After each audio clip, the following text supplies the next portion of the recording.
அனைவருக்கும் வணக்கம்.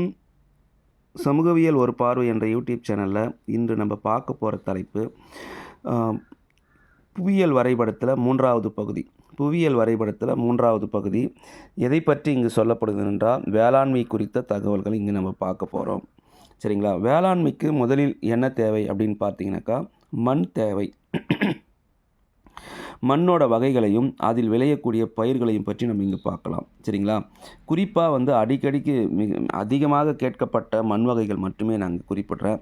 சரிங்களா? அதில் அதிகமாக இதுவரையில் நமக்கு பொதுத் தேர்வுகளில் அதிகமாக கேட்கப்பட்ட மண் வகைகள் ஃபஸ்ட்டு பார்த்தீங்கன்னாக்கா வண்டல் மண்.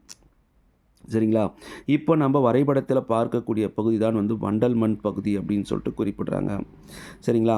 வண்டல் மண் வண்டல் மண்ணாக மட்டும் நம்ம பார்க்கக்கூடாது. அது ஒரு வளமான மண், ஆறுகளின் மூலம் உருவாகும் மண் அப்படின்னு சொல்லிட்டு நம்ம புக் பேக்கில் 1 மார்க் கொஷின் இருக்குது. ஆறுகளின் மூலம் உருவாகும் மண் வண்டல் மண் அப்படின்னு சொல்லிட்டு சொல்கிறாங்க. அப்போ ஆறுகள் மூலம் உருவாகும் மண் என்பதால் இந்த பகுதி கங்கை ஆறு பாய்கின்ற பகுதி, அதன் மூலம் உருவான மண் தான் இந்த வண்டல் மண் அப்படின்னு சொல்லிட்டு குறிப்பிட்றாங்க. சரிங்களா? வண்டல் மண்ணில் எதெல்லாம் அதிகமாக விளைகிறது அப்படின்னு பார்த்தீங்கன்னாக்கா நெல், கோதுமை, கரும்பு. நெல், கோதுமை, கரும்பு. அப்போ கங்கை ஆறு பாய்கின்ற இந்த பகுதி கங்கை சமவெளி என்றும் அழைக்கப்படுகிறது. அது மட்டும் இல்லாமல் நீங்கள் எதுக்கெல்லாம் இதை குறிக்கலானாக்கா கங்கை சமவெளி, வண்டல் மண், நெல் விளையும் பகுதி, கரும்பு விளையும் பகுதி, கோதுமை விளையும் பகுதி, இது எல்லாத்துக்குமே இந்த பகுதி இப்போ நம்ம வரைபடத்தில் பார்க்கக்கூடிய பகுதிகளை நம்ம குறிக்கலாம். சரிங்களா? அடுத்து நம்ம ரெண்டாவதாக பார்க்கக்கூடிய ஒரு மண் வகை பார்த்தீங்கன்னாக்கா கரிசல் மண். கரிசல் மண் பொறுத்தவரையில் அதிகமான பசால்ட்டு பாறைகளால் உருவானது அப்படின்றது நம்ம சின்ன வகுப்பில் பார்த்துருப்போம். புரியுதா? அந்த கரிசல் மண்ணில் அதிகமாக விளையக்கூடிய ஒரு பயிர் எதுனாக்கா பருத்தி. அதனால தான் கரிசல் மண்ணை பருத்தி மண் அப்படின்னு கூட குறிப்பிடுறாங்க. சரிங்களா? அப்போது பருத்தி இந்த கரிசல் மண்ணில் அதிகமாக விளைகிறது. குறிப்பாக இது மகாராஷ்டிரா மாநிலத்தில் தான் அதிகமாக இந்த கரிசல் மண் காணப்படுகிறது அப்படின்றத இங்கே குறிப்பிட்டிருக்காங்க. அப்போ நம்ம வரைபடத்தில் மகாராஷ்டிரா மாநிலத்தை பார்த்துன்னு இருக்கோம். மகாராஷ்டிரா மாநிலத்துடைய தலைநகரம் மும்பை. மும்பை பார்த்தினாக்கா இந்தியாவின் மான்செஸ்டர் அப்படின்னு சொல்லிட்டு குறிப்பிடுறாங்க. சரிங்களா? இன்னொரு இடத்துல பார்க்கும்போது தமிழகத்தில் கரிசல் மண் பார்த்தீங்கன்னாக்கா கோயம்புத்தூர் உள்ளிட்ட பகுதிகளில் அதிகமாக காணப்படுகிறது. அப்போ கோயம்புத்தூர் பார்த்தீங்கன்னாக்கா தென்னிந்தியாவின் மான்செஸ்டர் என அழைக்கப்படுகிறது. சரிங்களா? அடுத்து நம்ம பார்க்கக்கூடிய ஒரு மண் செம்மண் அப்படின்னு சொல்லிட்டு சொல்கிறாங்க.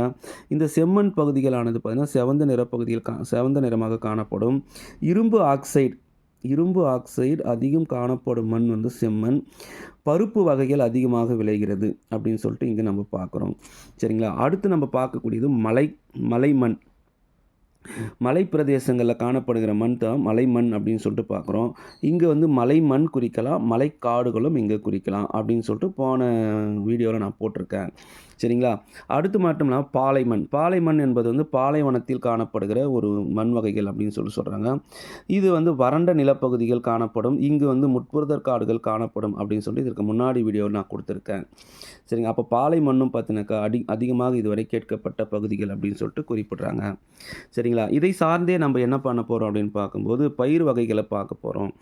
பயிர் வகைகள் அப்படின்னு பார்க்கும்போது வண்டல் மண்ணில் நான் சொல்லிட்டேன் கோதுமை அதிகமாக விளைகிறது. பஞ்சாப், ஹரியானா பகுதியில் கோதுமையும், அதைத் தொடர்ந்து பார்த்தீங்கன்னா உத்தரப்பிரதேசத்தில் நெல் மற்றும் கரும்பு அதிகமாக விளைகிறது. நெல்லும் கரும்பும் அதிகமாக விளைகிறது அப்படின்னு சொல்லிட்டு நம்ம இங்கே பார்க்குறோம். குறிப்பாக உத்தரப்பிரதேசம் பார்த்தினாக்கா இந்தியாவின் சர்க்கரை கிண்ணம் உத்தரப்பிரதேசம் மற்றும் பீகார் அப்படின்றத நம்ம இங்கே பார்க்குறோம். ஏன் அப்படின்னு பார்த்தீங்கன்னாக்கா கரும்பு அதிகமாக விளைவதால் தான் அதை சர்க்கரை கிண்ணம் அப்படின்னு சொல்லிட்டு அதை குறிப்பிடுறாங்க. சரிங்களா? அடுத்து நம்ம பார்க்கக்கூடியது தேயிலை அதிகமாக விளையும் பகுதி அசாம். சரிங்களா? தேயிலை அசாம் பகுதியில் தான் அதிகமாக விளைகிறது. இப்போ நம்ம வரைபடத்தில் பார்த்து கொண்டிருப்பது தேயிலை அதிகமாக விளையும் பகுதியான அசாம் மற்றும் அருணாச்சல பிரதேசம் அப்படின்றத நம்ம இங்கே பார்க்குறோம். சரிங்களா?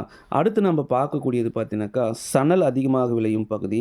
குறிப்பாக மேற்கு வங்காள மாநிலத்தில் அதிகமாக சணல் விளைவிக்கப்படுகிறது. சரிங்களா? மேற்கு வங்காளம் இப்போ நம்ம வரைபடத்தில் பார்த்து கொண்டிருப்பது மேற்கு வங்காள மாநிலத்தினுடைய பகுதிகள். அந்த பகுதியில் தான் அதிகமாக சணல் விளைகிறது. அப்போ நீங்கள் இந்த பகுதியில் தான் சணலை குறிக்கணும். சரிங்களா? அடுத்து நம்ம பார்க்கறது பருத்தி சொல்லியிருக்கோம். பருத்தி நான் ஆல்ரெடி சொல்லியிருக்கேன். கரிசல் மண் எங்கெல்லாம் காணப்படுகிறதோ அங்கெல்லாம் பருத்தி அதிகமாக விளைகிறது. பருத்தி மிக மிக அதிகமாக நம்மளுடைய வரைபடத்தில் கேட்கக்கூடிய ஒரு பகுதி. அதனால் கட்டாயம் கரிசல் மண் எங்கு காணப்படுகிறதோ அங்கேயே பருத்தியை நீங்கள் குறிக்கணும். அடுத்து பார்த்தீங்கன்னாக்கா கர்நாடகா எதற்கு புகழ்பெற்றது அப்படின்னு பார்த்தீங்கன்னாக்கா, காப்பி விளைவதற்கு புகழ்பெற்றது வந்து கர்நாடகா அப்படின்னு சொல்றாங்க. வரைபடத்தில் நம்ம கர்நாடக பகுதிகள பார்த்து கொண்டிருக்கிறோம். சரிங்களா? அந்த கர்நாடக பகுதியில வந்து காப்பிய குறிக்கணும். சரிங்களா?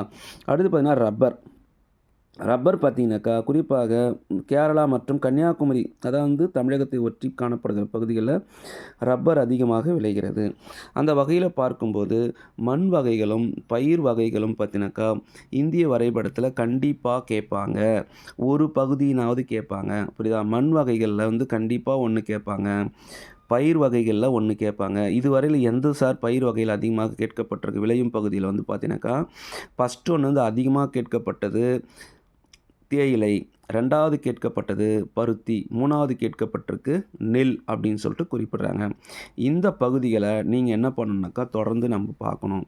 இதற்கு முன்னாடி வீடியோவ நீங்க எடுத்து பார்த்தீங்கன்னா, நம்முடைய சேனல்ல இருக்கிற இதுக்கு முன்னாடி வீடியோவ எடுத்து பார்த்தீங்கன்னாக்கா, கு 2வது பாடத்தில என்னென்னலாம் கேட்குறாங்க அப்படின்றத நான் சொல்லியிருக்கிறேன். அதற்கும் முன்னாடி வீடியோ எடுத்து பார்த்தீங்கன்னாக்கா, முதல் பாடத்தில என்னென்னலாம் கேட்டிருக்காங்க, தலைப்பு வாரியா நான் குடுத்துருக்கேன். சரிங்களா? தொடர்ந்து நம்முடைய சேனல பாருங்க. கண்டிப்பா உங்களுக்கு வந்து கண்டிப்பா நான் சொல்ற தகவல்கள் எளிதாக புரியும் நான் நினைக்கிறேன். புரியுதா? மண்ணோட கனெக்ட் பண்ணி பயிர்களையும் மண்ணோட தொடர்புபடுத்தி பயிர்களையும் நீங்க தெரிஞ்சுக்கணும். வரைபடத்தில குறிக்கணும். 8 பகுதிகளையுமே நீங்க எடுத்து அத வந்து குறிச்சு மதிப்பெண் வாங்கணும். அப்படின்றது தான் என்னோட எதிர்பார்ப்புகள். சரிங்களா?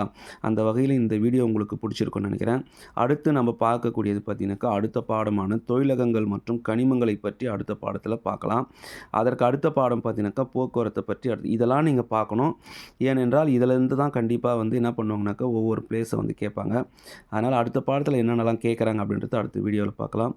கண்டிப்பா உங்களுக்கு பிடித்திருந்தால் லைக் பண்ணுங்க, ஷேர் பண்ணுங்க, கமெண்ட் பண்ணுங்க. நன்றி.